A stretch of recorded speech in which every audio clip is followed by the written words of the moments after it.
Mind over matter. He could drive well when he kept the speed reasonable, I had to admit.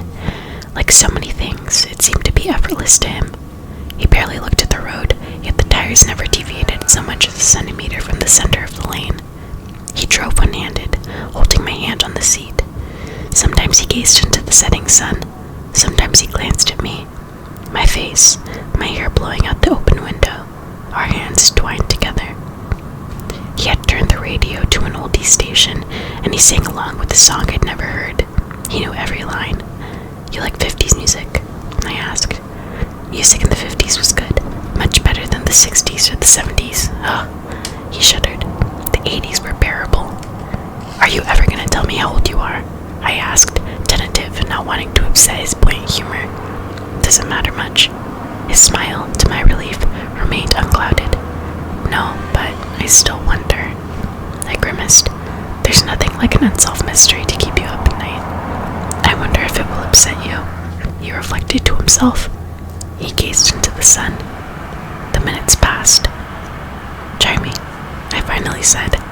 He sighed and then looked into my eyes, seeming to forget the road completely for a time. Whatever he saw there must have encouraged him. He looked into the sun, the light of the setting orb glittering off his skin in ruby-tinged sparkles, and spoke. "I was born in Chicago in 1909. He paused and glanced at me from the corner of his eyes. My face was carefully unsurprised, patient for the rest. He smiled a tiny smile and continued. "Carlisle found me in a hospital in the summer of 1918. I was 17 and dying of Spanish influenza." He heard my intake of breath, though it was barely audible to my own ears. He looked down into my eyes again. "I don't remember it well. It was a very long time ago, and human memories fade." He was lost in his thoughts for a short time before he went on. "I do remember how it felt when Carlisle saved me. It's not an easy thing, not something you could forget.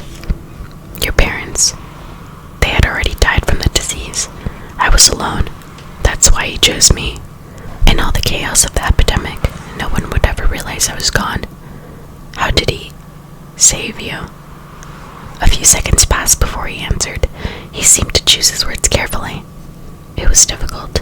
Not many of us have the resistance necessary to accomplish it.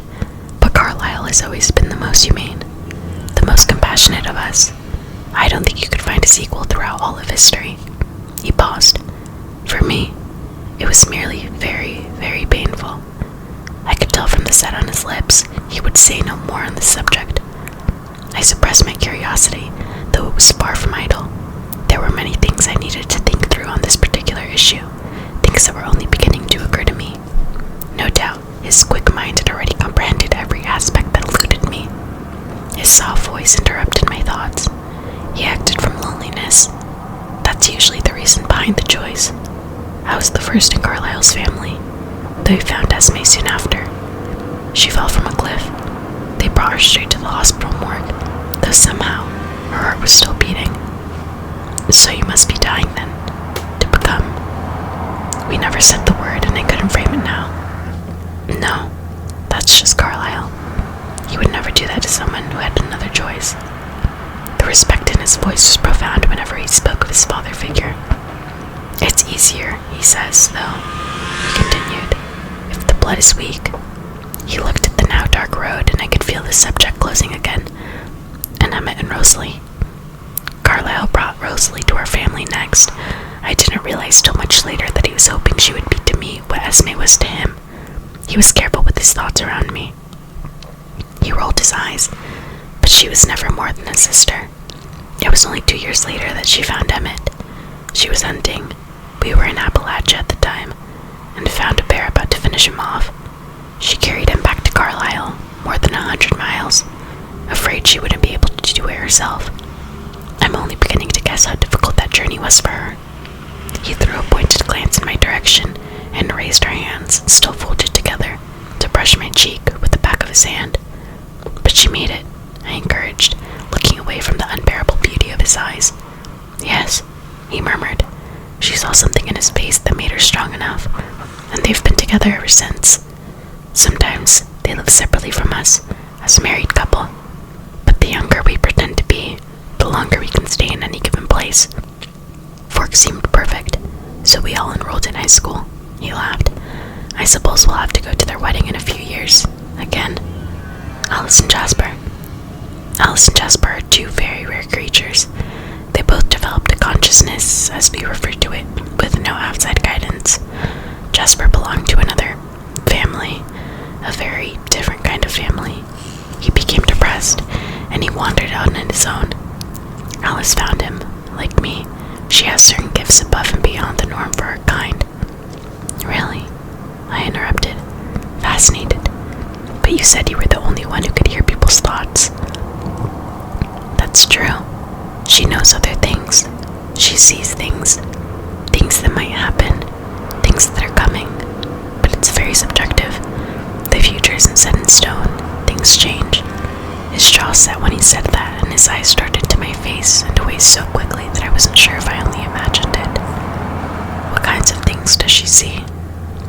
She saw Jasper and knew that he was looking for her before he knew it himself. She saw Carlisle and our family, and they came together to find us. She's most sensitive to non-humans. She always sees, for example, when another group of our kind is coming near, and any threat they may pose. Are there a lot of your kind? I was surprised how many of them could walk among us undetected. No, not many. But most won't settle in any one place. Only those like us, who've given up hunting you people, a slight glance in my direction, can live together with humans for any length of time. We've only found one other family like ours, in a small village in Alaska. We lived together for a time, but there were so many of us that we became too noticeable. Those of us who live differently tend to band together, and the others, nomads for the most part.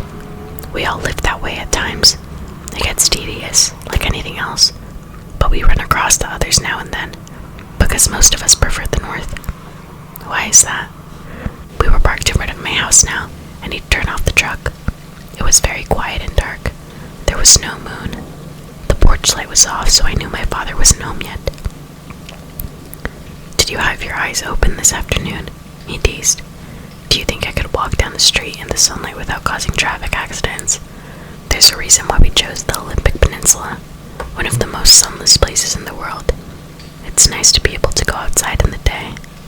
You wouldn't believe how tired you can get of nighttime in 80-odd years. So that's where the legends come from. Probably. And Alice came from another family, like Jasper. No, and that is a mystery. Alice doesn't remember her human life at all, and she doesn't know who created her. She awoke alone. Whoever made her walked away, and none of us understand why or how he could.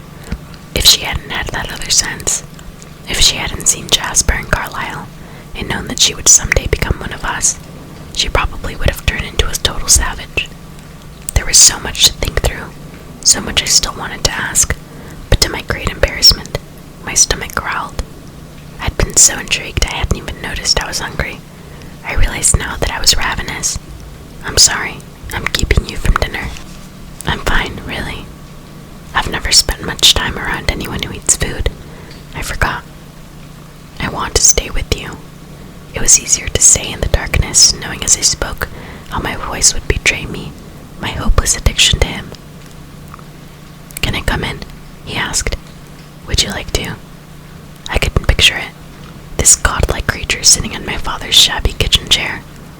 Yes, if it's alright. I heard the door close quietly, and almost simultaneously, he was outside my door, opening it for me. Very human, I complimented him. It's definitely resurfacing. He walked beside me in the night, so quietly, I had to peek at him constantly to be sure he was still there. In the darkness, he looked much more normal. Still pale, still dreamlike in his beauty, but no longer the fantastic sparkling creature of our sunlit afternoon. He reached the door ahead of me and opened it for me. I paused halfway through the frame. The door was unlocked. No, I used the key from under the eave. I stepped inside, looked on the porch light, and turned to look at him with my eyebrows raised. I was sure I'd never used that key in front of him. I was curious about you. You spied on me. But somehow, I couldn't infuse my voice with the proper outrage. I was flattered. He wasn't repentant. What else is there to do at night? I let it go for and went down the hall to the kitchen. He was there before me, needing no guidance. He sat in the very chair I tried to picture him in. His beauty lit up the kitchen. It was a moment before I could look away. I concentrated on getting my dinner, taking last night's lasagna from the fridge, placing a square on a plate, heating it in the microwave. It revolved, filling the kitchen with the smell of tomatoes and oregano. I didn't take my eyes from the plate of food as he spoke. How often? I asked casually. He sounded as if I had pulled him from some other train of thought. I still didn't turn around. How often did you come here? I came here almost every night. I whirled, stunned. Why?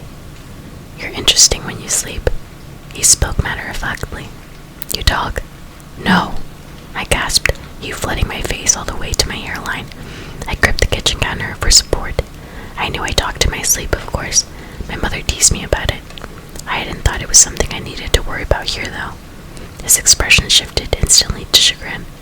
Are you very angry with me? That depends. I felt and sounded like I had the breath knocked out of me. He waited. On, he urged. What you heard, I wailed. Instantly, silently, he was at my side, taking my hands carefully in his. Don't be upset, he pleaded. He dropped his face to the level of my eyes, holding my gaze. I was embarrassed. I tried to look away. You miss your mother, he whispered. You worry about her. And when it rains, the sound makes you restless. You used to talk about home a lot, but it's less often now. Once you said, it's too green. He laughed softly, hoping I could see not to offend me further. Anything else? I demanded. He knew what I was getting at. You did say my name, he admitted. I said into V. A lot. How much do you mean by a lot exactly? Oh no. I hung my head. He pulled me against his chest, softly, naturally. Don't be self-conscious, he whispered in my ear. If I could dream at all, it would be about you, and I'm not ashamed of it. Then we both heard the sound of tires on the brick driveway, saw the headlights flash through the front door windows down the hall to us. I stiffened in his arms. Should your father know I'm here? He asked. I'm not sure. I tried to think it through quickly. Another time then, and I was alone. Edward, I hissed. I heard a ghostly chuckle, then nothing else. My father's keys turned in the door. Bella, he called. It had bothered me before. Who else would it be? Suddenly, he didn't seem so far off base. In here. I hoped I couldn't hear the hysterical edge of my voice. I grabbed my dinner from the microwave and sat at the table as he walked in. His footsteps sounded so noisy after my day with Edward. Can you get me some of that? I'm pushed. He stepped on the heels of his boots to take them off, holding the back of Edward's chair for support. I took my food with me, scarfing it down as I got his dinner. I burned my tongue. I filled 2 glasses with milk while the lasagna was heating, and gulped mine to put out the fire. As I set the glass down, I noticed the milk trembling, and realized my hand was shaking. Charlie sat in the chair, and the contrast between him and its former occupant was comical. Thanks, he said as I placed his food on the table. How was your day? I asked. The words were rushed. I was trying to escape to my room. Good. The fish were biting. How about you? Did you get everything done that you wanted to? Not really. It was too nice out to stay indoors. I took another big bite. It was a nice day, he agreed. What an understatement, I thought to myself. Finished with the last bite of lasagna, I lifted my glass and checked the remains of my milk. Charlie surprised me by being observant. In a hurry. Yeah, I'm tired. I'm going to bed early. You look kinda keyed up, he noted. Why, oh why, did this have to be his night to pay attention? Do I? Was all I could manage in response. I quickly scrubbed my dishes clean in the sink and placed them upside down on a dish towel to dry. It's Saturday, he mused. I didn't respond. No plans tonight? He asked suddenly. No, Dad. I just want to get some sleep. None of the boys in down your type, eh? He was suspicious, but trying to play it cool. No, none of the boys have caught my eye yet. I was careful not to overemphasize the word boys in my quest to be truthful with Charlie. I thought maybe that Mike Newton. You said he was friendly. He's just a friend, Dad. Well, you're too good for them all anyway. Wait till you get to college. college to start looking. Every father's dream that his daughter will be out of the house before the hormones kick in. Sounds like a good idea to me. I agreed as I headed up the stairs. "Night, honey," he called after me. No doubt he would be listening carefully all evening, waiting for me to try to sneak out. "See you in the morning, Dad." "See you creeping into my room tonight at midnight to check on me." I worked to make my tread sound slow and tired as I walked up the stairs to my room. I shut the door loud enough for him to hear, and then sprint on my tiptoes to the window. I threw it open and leaned out into the night. My eyes scanned the darkness, the impenetrable shadows of the trees. "Edward," I whispered, feeling completely idiotic. The quiet, laughing response came from behind me. "Yes." I whirled, one hand flying to my throat in surprise. He lay smiling hugely across my bed, his hands behind his head, his feet dangling off the end, the picture of ease. "Oh," I breathed, sinking unsteadily to the floor. "I'm sorry." He pressed his lips together, trying to hide his amusement. "Just give me a minute to reset my heart."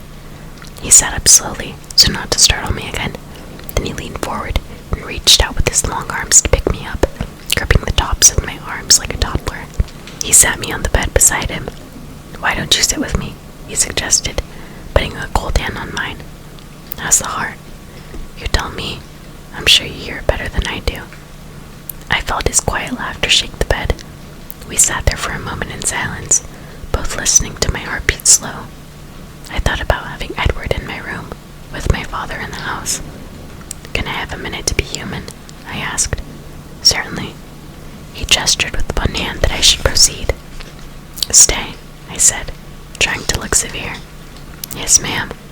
He made a show of becoming a statue on the edge of my bed. I hopped up, grabbing my pajamas from off the floor, my bag of toiletries off the desk. I left the light off and slipped out, closing the door. I could hear the sound from the TV rising up the stairs. I banged the bedroom door loudly so Charlie wouldn't come up to bother me. I meant to hurry. I brushed my teeth fiercely, trying to be thorough and speedy, removing all traces of lasagna, but the hot water of the shower couldn't be rushed. It unknotted the muscles in my back, calmed my pulse. The familiar smell of my shampoo made me feel like I might be the same person I had been in this morning. I tried not to think of Edward sitting in my room, waiting, because then I had to start all over with the calming process. Finally, I couldn't delay anymore. I shut off the water, toweling hastily, rushing again. I pulled on my holey t-shirt and gray sweatpants, too late to regret not packing the Victoria's Secret silk pajamas my mother got me 2 birthdays ago, which still had the tags on them in a drawer somewhere back home. I rubbed the towel through my hair again, and then yanked the brush through it quickly. I threw the towel in the hamper, flung my brush and toothpaste into my bag. Then I dashed down the stairs so Charlie could see that I was in my pajamas with wet hair. "Night, Dad." "Night, Bella." He looked startled by my appearance.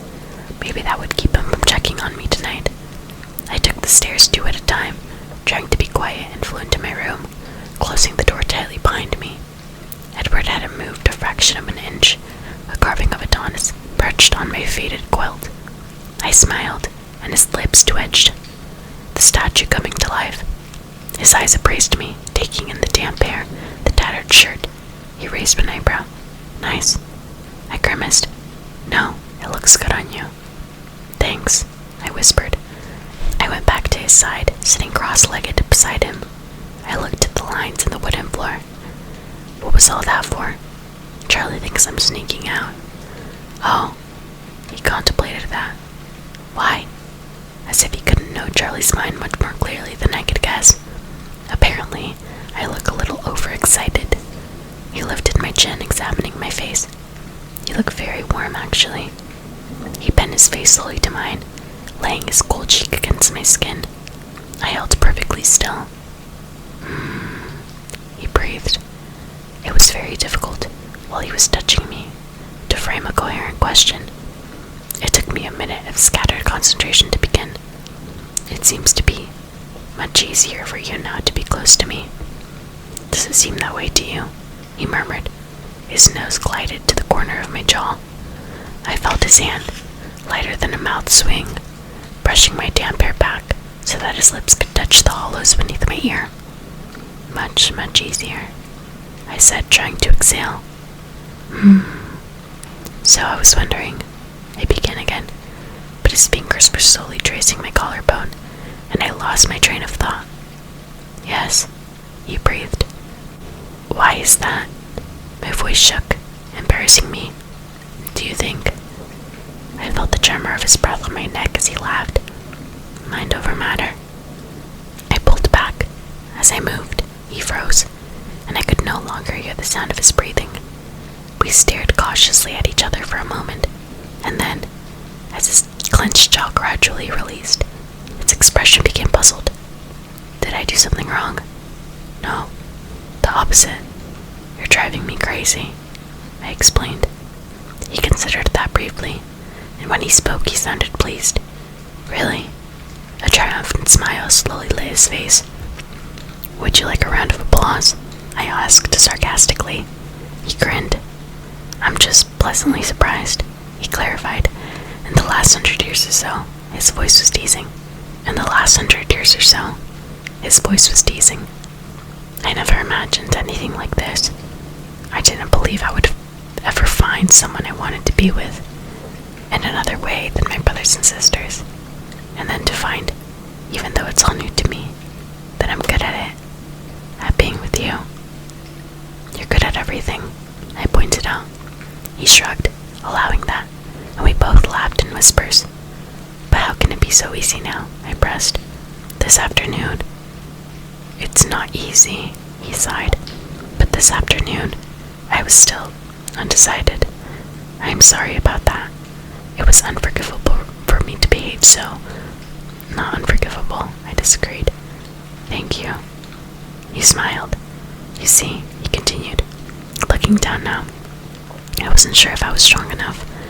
He picked up one of my hands and pressed it lightly to his face, and while there was still that possibility that I might be overcome, he breathed in the scent of my wrist.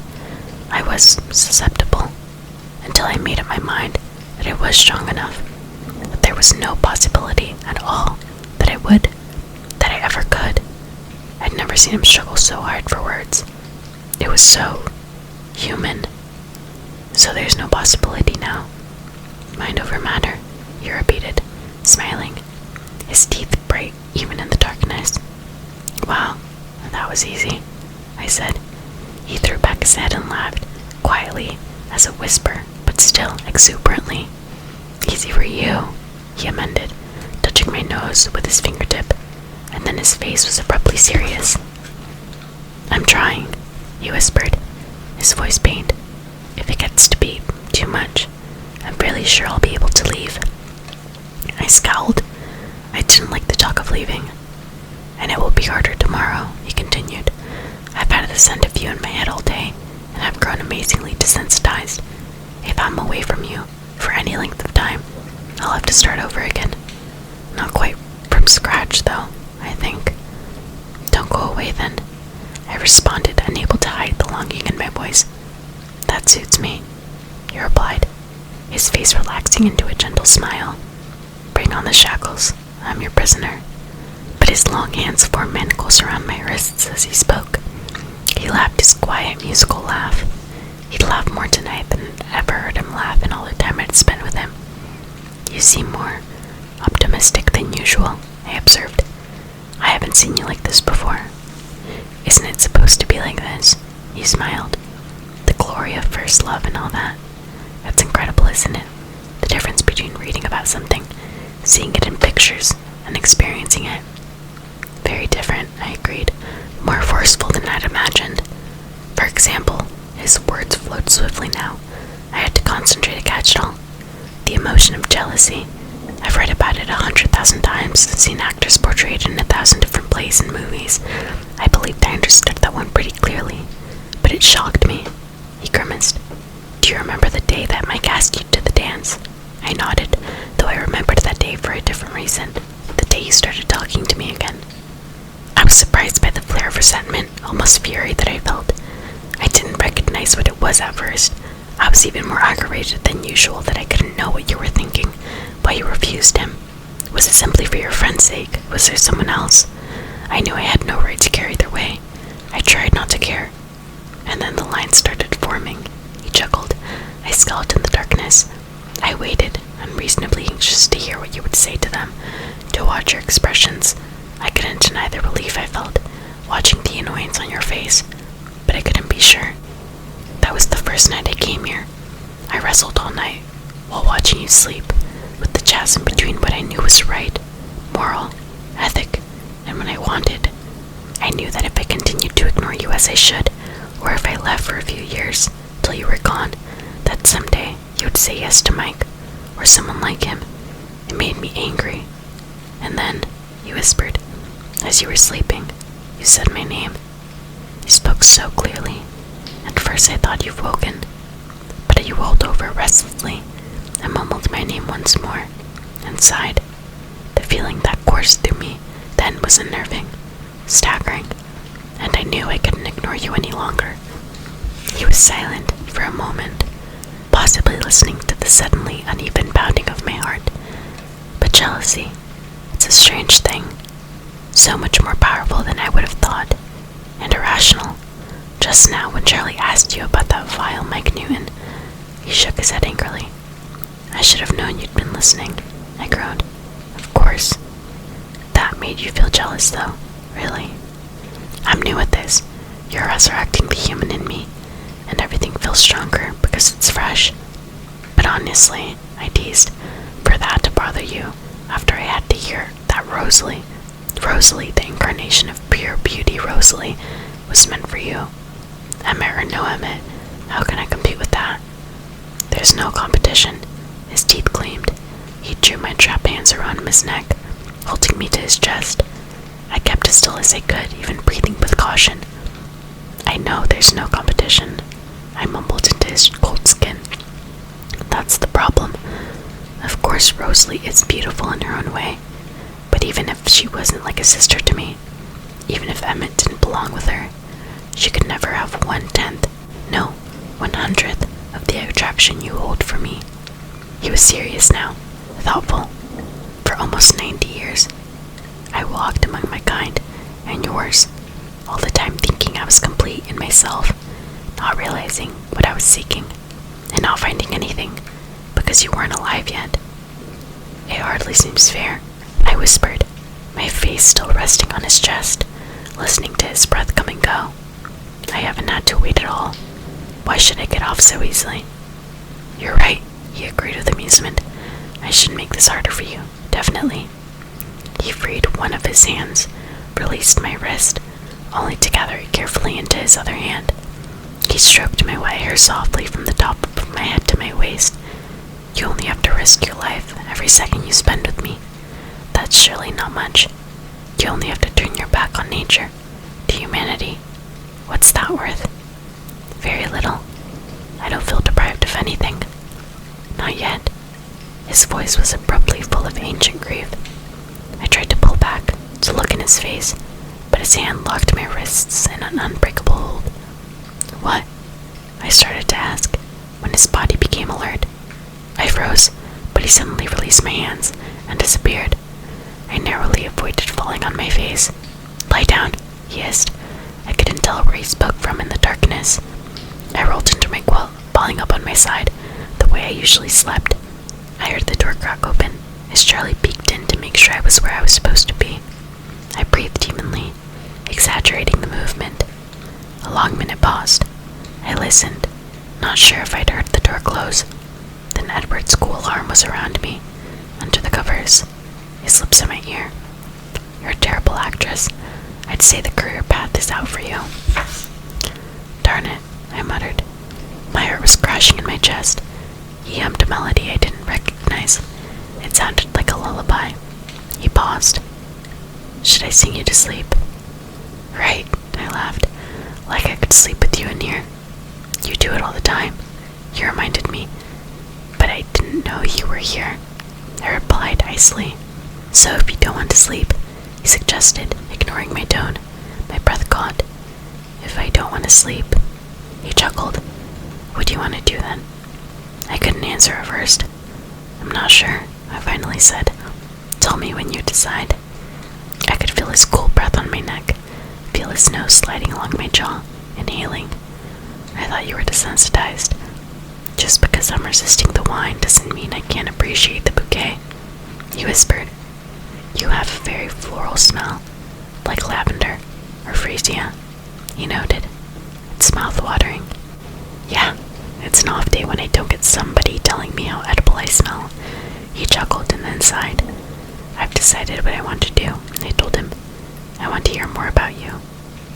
Ask me anything. I sifted through my questions for the most vital. Why do you do it? I said. I still don't understand how you can work so hard to resist what you are.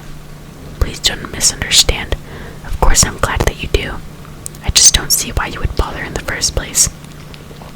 He hesitated before answering. That's a good question, and you're not the first one to ask.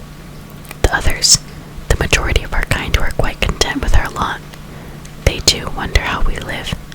But you see, just because we've been dealt a certain hand, it doesn't mean that we can't choose to rise above, to conquer the boundaries of a destiny that none of us wanted, to try to retain whatever essential humanity we can.